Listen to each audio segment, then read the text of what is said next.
Computer sir, I know about if and else, but what is elif? Good question, Meena. Please follow this number comparison example. Now we'll understand a special construct of if-else condition in Python, where additional condition to first condition is put before the else comes, right? So wherever multiple conditions are there, such constructs are available and you can use them effectively. So learn with this example. So we are comparing two integer variables now. We are collecting first integer using this int. Because this input collects text, we are converting to int. Another collection of b we are doing and converting to integer again. So a and b are two integers now. We want to check which one is bigger, which one is smaller, or if they are actually equal, right? So we are using the first condition as if a greater than b colon, and with this indented answer is print a is greater than b. If it is greater, then we'll simply say it is greater. Now we are using this keyword else if, right? So this is not completely else if, this is actually written as elif, the short form. A is less than b, then print a is smaller than b.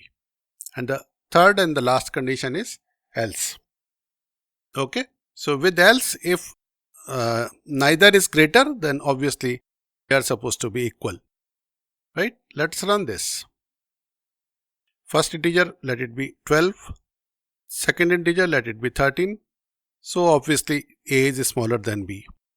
Whenever we run such code, we check for if the all conditions are getting traversed. That means if this one was for first condition, so second condition, a is smaller than b. Right? I think I tested with 12 and 13.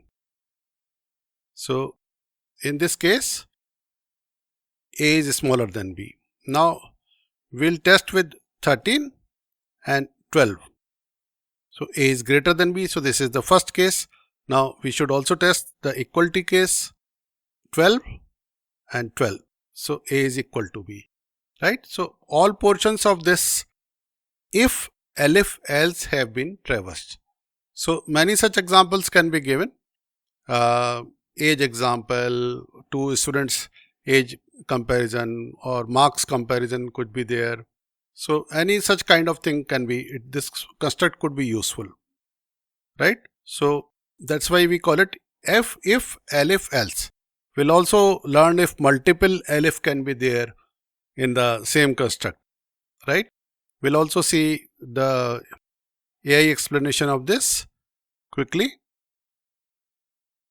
Now this is the Python code takes two integer input from the user named a and b and then uses if-elif-else statement to compare them. Right? It gives a simple answer.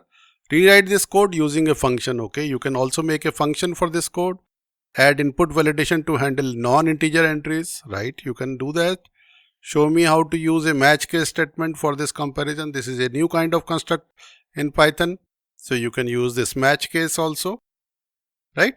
So with this, we always have an additional learning point.